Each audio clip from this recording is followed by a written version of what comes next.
High, এর আগের পার্টে আমি তোমাদের সাথে শেয়ার করেছিলাম যে আমি গেছি ভুবনেশ্বরে ঘুরতে। তো ওখানে গিয়েই প্রথম দিন আমি গেছিলাম রাজারানী টেম্পেলে।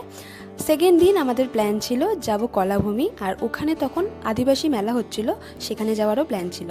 চলো আগে রেডি হয়ে নি, তারপরে সবটা দেখাচ্ছি।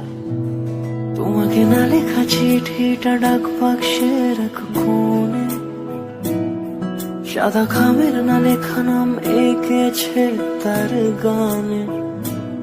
তোমাকে না লেখা চিঠিটা ডাক বাক্সের এক কোণে, সাদা খামের না লেখা নাম এঁকেছে তার গানে।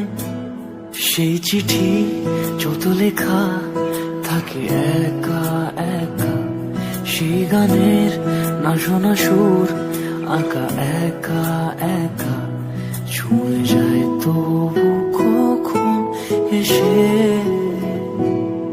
যদি বলি সে সবই তোমারই, একা চিঠি একা একা। যদি বলি সে সবই তোমারই, একা চিঠি একা একা। এটা হলো কলাভূমির বাইরের দিকটা।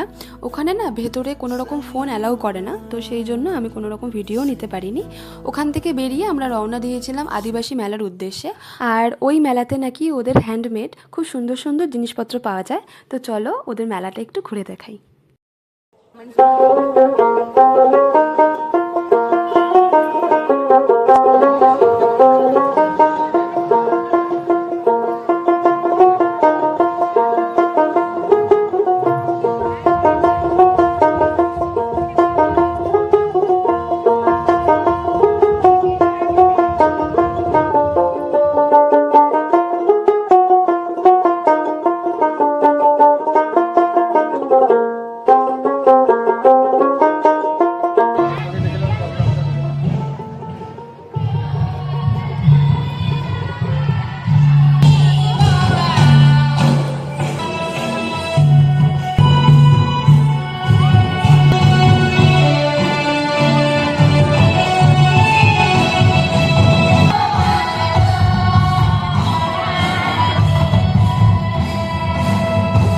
তো এই হলো ভুবনেশ্বরের আদিবাসী মেলা। তোমাদের কেমন লাগলো সেটা কিন্তু অবশ্যই জানিও।